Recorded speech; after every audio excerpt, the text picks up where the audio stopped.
بسم اللہ الرحمن الرحیم۔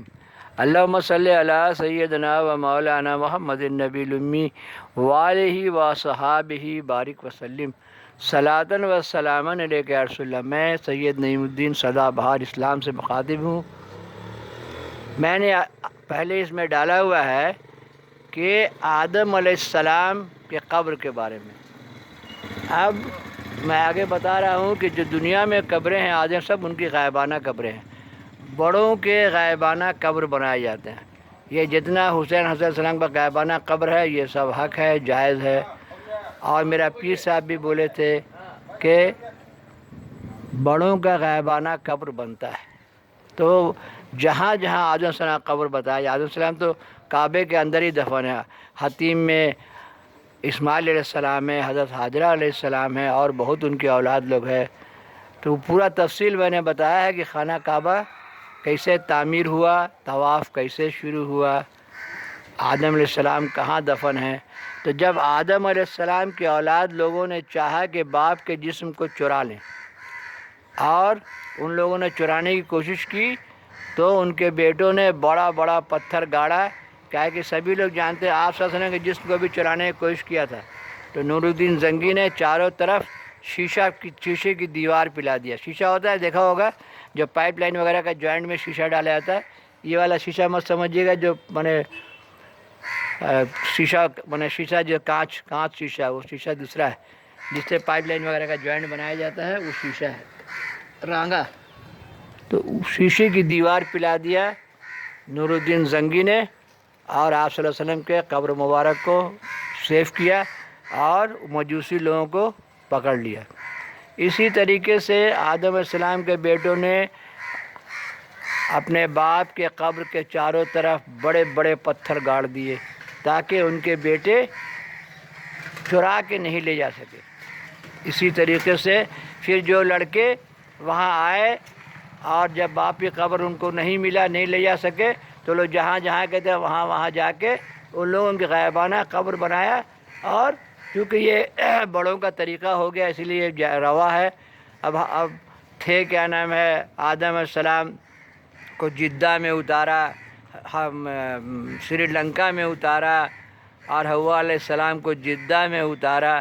کتنا بڑا اللہ کا حکمت ہے، بندے کی سمجھ میں آئے چاہے نہیں آئے۔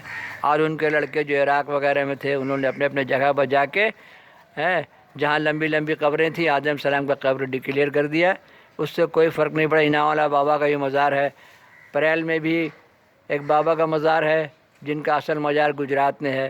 تو ایسے غائبانہ مزاریں بنتی ہیں، اس لیے حسن حسین کا جہاں بھی غائبانہ مزار ہے وہ حق ہے۔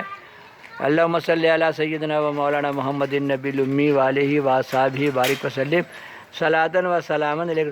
اور ادب و احترام کرنا چاہیے، دعائیں کرنا چاہیے، اصالِ ثواب کرنا چاہیے، حجت و فساد میں نہیں پڑھنا چاہیے۔ اب آپ سوچئے کہ ماں ہوا جدہ میں ہے اور آدم علیہ السلام کو اتار دیا ایک دم کیا نام ہے سری لنکا میں۔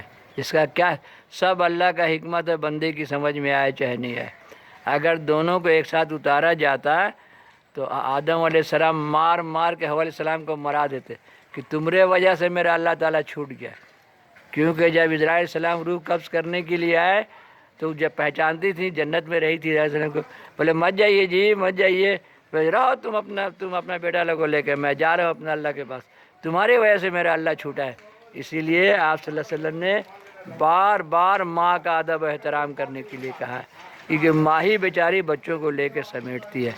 تو یہ غائبانہ قبریں جو یہ حق ہے، آپسی فساد میں نہیں پڑھنا چاہیے۔ اصل تو وہی ہے 30 پارہ قرآن، 5 ٹائم نماز، صحت ہوگا تو روزہ ہوگا، پیسہ ہوگا تو حج و زکوٰۃ ہوگا۔ اتحاد مسلمین پیدا کیجئے، نہ سمجھو گے تو مٹ جاؤ گے ہندی مسلمانوں، تمہاری داستان تک بھی نہ ہوگی داستانوں میں۔ اسی لیے آپس میں اتحاد و اتفاق قائم کیجئے، شادی بیاہ قائم کیجئے، ایک دوسرے محبت قائم کیجئے، اور نماز اور قرآن کو ہی مضبوطی سے پکڑنا ہے۔ ماں کے پیٹ سے پیدا ہو کے مسلمان ہو گئے، کہاں ہم نے لوگوں کو مسلمان بنایا؟ ہم لوگ تو یہی غوث پاک شادی کیے، 4 تو 49 بیٹا بیٹی ہو گیا۔ پہلے کے ہمارے راجہ نواب لوگوں نے ڈھیر شادیاں کی تو ڈھیر بچے ہو گئے۔ کہاں دین کا کام کیا؟ کہاں ہم لوگوں کو اسلام میں لا سکے. یہی پیر بابا لوگ جو جہاں جہاں سنا کہ مزار ہے، آستانہ ہے، درگاہ ہے، وہاں کسی کا پیٹ کا درد اچھا ہوا تو اسلام میں آ گیا. بابا لوگوں نے کسی کو کے لیے دعا کیا، اچھا ہو گیا تو اس نے زمینیں دے دی. تو ہم لوگ جو ہے ماں کا پیٹ کا پیدا مسلمان ہیں، مسلمان ہم لوگوں نے بنایا. کہا دین کا کام کچھ نہیں ہوا. اسی لیے آپسی فساد سے بچیے اور دین کا کام کیجیے. اور دین پھیلے گا آپ کا اخلاق سے، دین پھیلے گا آپ کے اخلاق سے. اگر آپ خود ہی بد اخلاقی کیجیے گا تو دوسرے بولے بھائی دھرم میں جانے سے فائدہ کیا ہے، ان کے لوگ آپ اپنے ہی میں لڑتے ہیں، اپنے ہی بد اخلاق لوگ ہیں. اسی لیے آپ صلی اللہ علیہ وسلم کا اسماء حسنہ پڑھیے، آپ صلی اللہ علیہ وسلم کی باتوں کی طرف دھیان دیجیے. آپ صلی اللہ علیہ وسلم کو وہاں عرب کے لوگ کتنا مارتے تھے. جی وسلم نے کہا کہیے سرکار تو میں دونوں پہاڑوں سے دبا کے مار دوں ان کو طائف میں. تو آپ نے کہا نہیں، مجھے مہربانی کرنے کے لیے پیدا کیا گیا، مجھے ان کو مارنے کے لیے، ان کو ہدایت دینے کے لیے پیدا کیا. تب سوچئے رحمت للعالمین کے بندے، رحمت میں نہائیے، رحمت کی بات سوچئے، اور گھر میں بھی دنگا فساد مت کیجیے، پیار محبت سے رہیے. اللہم صلی علی سیدنا و مولانا محمد النبی الامی وآلہ و اصحابہ بارک وسلم صلاۃ و سلاما علیک یا رسول اللہ صلی اللہ علیہ وسلم.